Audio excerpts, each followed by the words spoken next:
Hey, I'm Melissa from Bless This Mess, and today we are making donuts. Donuts are one of my favorite treats ever.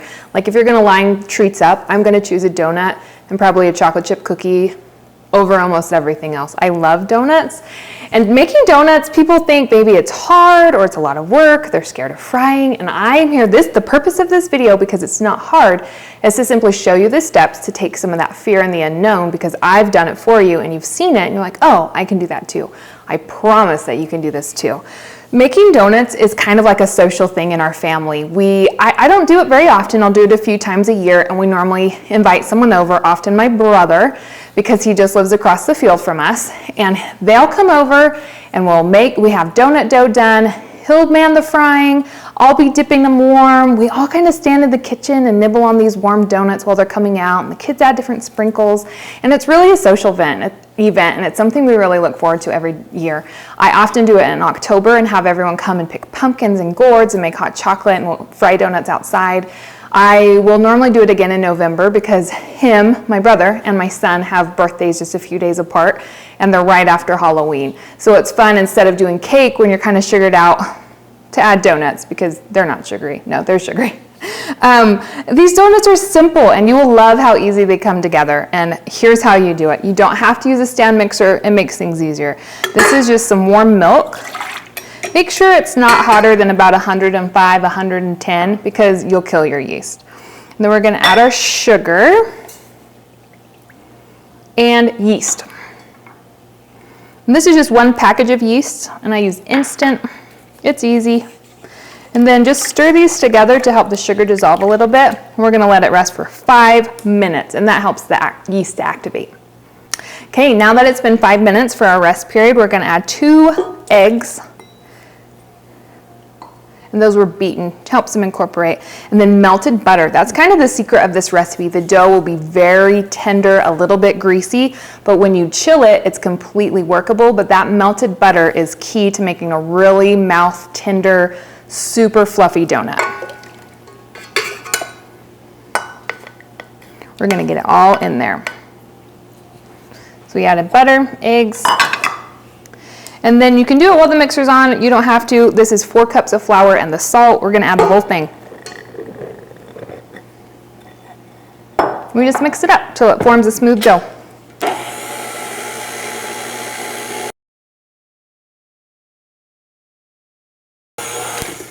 Okay, you're gonna do it just till the dough comes together, because you don't need it to develop a lot of gluten. You don't want a chewy donut, you want a soft and tender donut. So this is what it looks like. I didn't scrape the sides, I didn't do anything to it. It's a pretty tender dough, but it's not overly sticky. If it's really, really wet and sticking to your hands, feel free to use up to another 1/4 cup of flour or so. One thing that I found when I was doing a lot of sourdough baking was that all-purpose flour varies highly. And so when it varies, it will have different protein and different gluten, and that affects how much water it absorbs.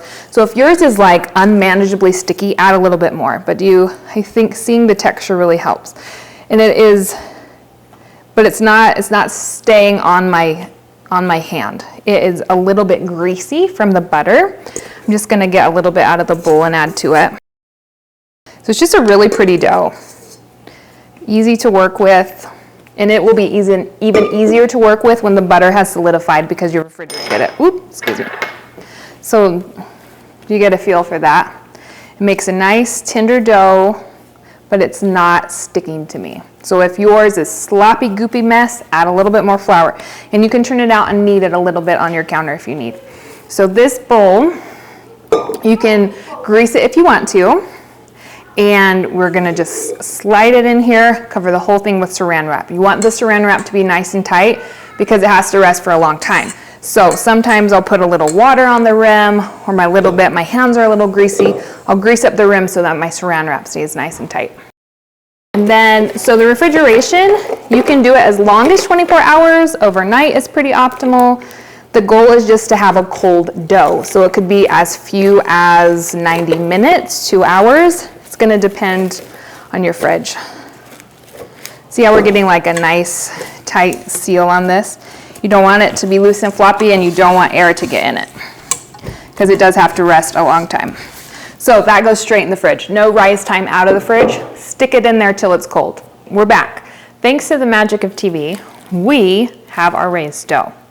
So this dough I actually made last night, and it is probably close to 16 hours old, so you have a lot of flexibility with the rise time. I've let it go as long as 24 hours, and it works great. So here's what it looks like. It's domed, not huge. It's really, really firm because now that butter has solidified and this dough will be really easy to work with. Oh, you see?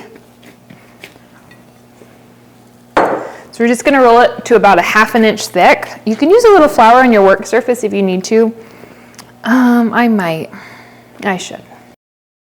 Okay, I'm just gonna sprinkle a little bit. Flip it once. And then rolling it out. The dough is quite firm, but it's still really easy to work with.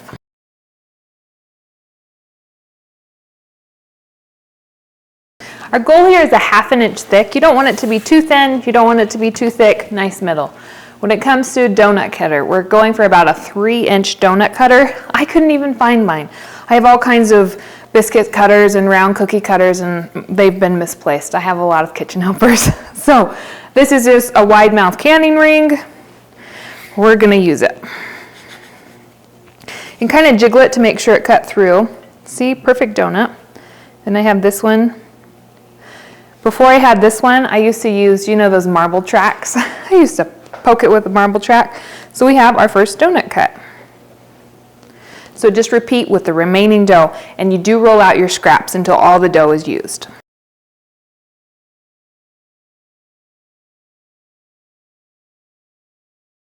And for your baking sheet, you're going to want to grease it or use a silicone baking mat, because it's terrible when the donuts stick after they've risen.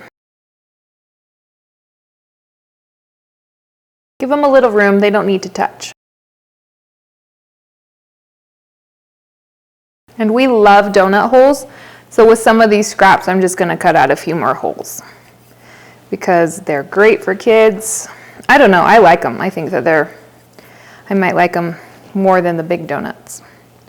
So it's fine to cut extra holes if you want.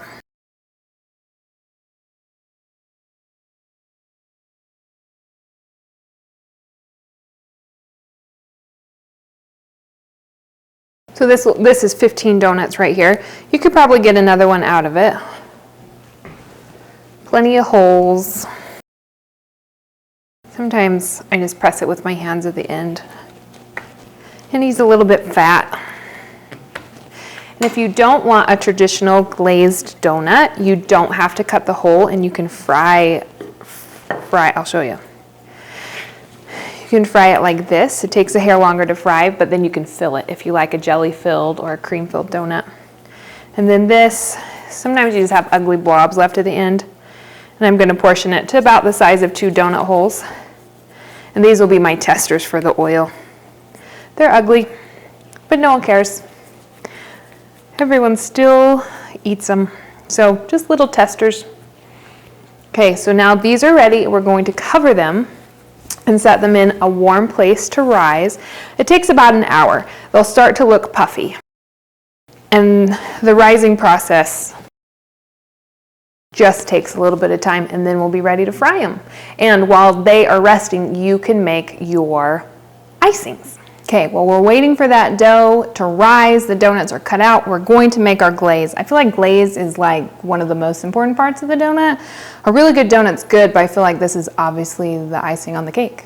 So I start with melted butter, and then you need about 4 cups, which is about half a bag. This isn't rocket science. It's about 1 pound of powdered sugar. Note on powdered sugar, if yours is old, and if you taste it, it tastes like a plastic bag, throw it out and get a fresh bag.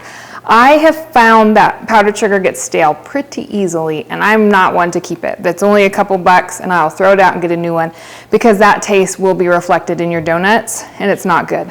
Okay, just for classic glaze, you can use vanilla. If you want to do a little maple glaze, you can add just a little bit of maple flavoring. If you want a chocolate glaze, you can add a few tablespoons of cocoa powder to this. My favorite trick is I found these. They are Loran Professional Kitchen butter vanilla bakery emulsion. So this is a butter vanilla flavoring, and it's so, so good. It's one of my favorites. So you're gonna do 2 teaspoons of this. I love this. I add it to cookies, quick breads, muffins, and all things like icing, frosting, that kind of topping. It really amplifies the flavor of like a buttercream or a glaze. It's really, really nice. And then enough cream, milk, whole milk. I prefer whole milk or cream for this, just to make it a nice texture. So we're just gonna add a few tablespoons first and mix it. And a lot of this is by eye. And I can tell it's gonna need a little more milk, so it's okay to add it. See, it's a good texture in the middle, but it's too much on the outside. So just add another tablespoon. Okay, that's beautiful. Once you get to making a glaze, you might go back and forth and be like, oop, I added too much, and then too much milk, and then you add more powdered sugar. Look how rich and yellow it is. I use organic butter and that fresh cream, and it just makes this really pretty glaze. So, glaze texture, I like it. I don't like it too thin, because when you put a hot donut in it, it's actually going to kind of remelt that butter, and it'll make it a true glaze. So I err on the side of a little bit thicker. It's not quite streaming off. I'm going to add a little bit more. You don't want an overly thin glaze. It's okay if it's a little thick. Like I said, that hot donut will make up for it. Okay, let's see how it does. Oh, that's pretty close to perfect. So that's all you do for the glaze. Super simple. If you're having a donut party, if you're having a lot of people over and making that donut recipe doubles really well, or it's okay. Like sometimes I'll make 2 double batches for a lot of donuts, and then I'll make all the glazes. And if you don't want a typical glazed donut, which is my favorite, you could do powdered sugar, and I would just put powdered sugar in a big Ziploc bag, and then you can just shake the warm donuts in it. You can do cinnamon sugar. Like I said, you could do the chocolate glaze, vanilla glaze, maple glaze. So that's 5 different kinds from just a few different variations of the same thing. So that's really fun. And if this thickens up too much while you're waiting for your donuts to cook, you can pop it in the microwave and remelt that butter for just a minute and get it to about this texture. Easy. Okay, our donuts have risen. Can you see them? They have such a nice little puff to them. They're a beautiful size. They don't have to rise double. They will just look puffy. And we have our oil heated. I do between 350 and 375. And here's the workflow. So have your donuts, your hot oil. This little fisher thing is nice to do. It's nice to have. And then line a baking sheet with paper towel to absorb the grease. Make sure that your glaze is mixed and ready to that nice consistency. And then for the glaze, I line a baking sheet and I set a rack inside of it. And then when I glaze it, all the drips get caught right there.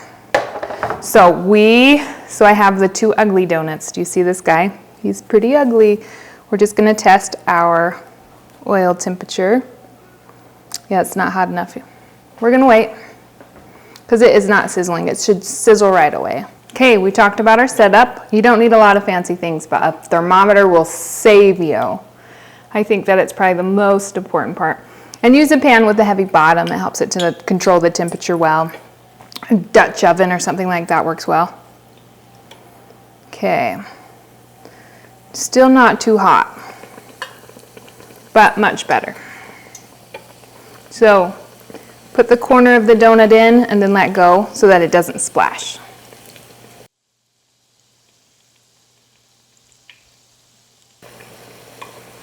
Okay, when it comes to frying, it's okay if you're a little bit over on your temperature.